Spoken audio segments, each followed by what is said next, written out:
तर तुम्ही म्हणणार काय विषय आहे, शेंगदाण्याची आणि कुठली नवीन रेसिपी बनवली आहे? तर विषय असा आहे की भावना आपण शेंगदाणा खाताना कसं खाताव, भाजून खाताव, त्यात जराशी मीठ टाकताव, पाणी टाकताव आणि खाताव काय. तर आज आपण तुम्हाला टॉप लेवलचं शेंगदाणा कसं बनवायचं हे सांगणार आहे काय. मग काय करायचं सांगा, गॅसवर एक कढई नाही तर तवा ठेवायचा आणि जरासं तेल टाकायचं, म्हणजे तुमचं शेंगदाणा भाजतील तेवढंच तेल टाकायचं बघा.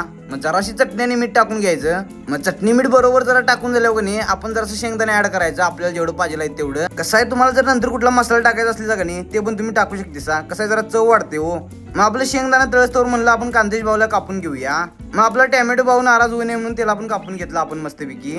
मग आपण इकडे कापी करायला तर आपलं मस्तपैकी शेंगदाणा सगळं शिजलेलं म्हणजे तळून रेडी होतात मस्तपैकी. मग आता आपण चिरलेलं कांदा आणि टॅमॅटो त्यात टाकायचं. जेवढं बारीक चिरशिला का नाही तेवढं जरा भारी लागते हो.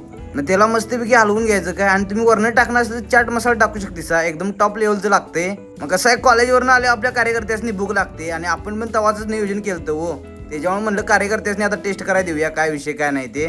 तर आपल्या भावासने आपण म्हणलं टेस्ट करून सांगा कसा विषय आहे याचा. तर एकदम नादकुळा झालतं, त्याच्यामुळे काय विषय नाही. तर भावांनो आणि बहिणींनी तुम्ही पण हे ट्राय करू शकता घरात, काय विषय नाही त्यात. आणि मित्रांनो, तुम्हाला अशा साध्या आणि सिंपल रेसिपी बघायची असल्या का नाही तर आपल्या चॅनलला 100% लाईक आणि एक सबस्क्राईब करा लागतं. तर परत भेटूया आपण आता पुढच्या व्लॉगमध्ये.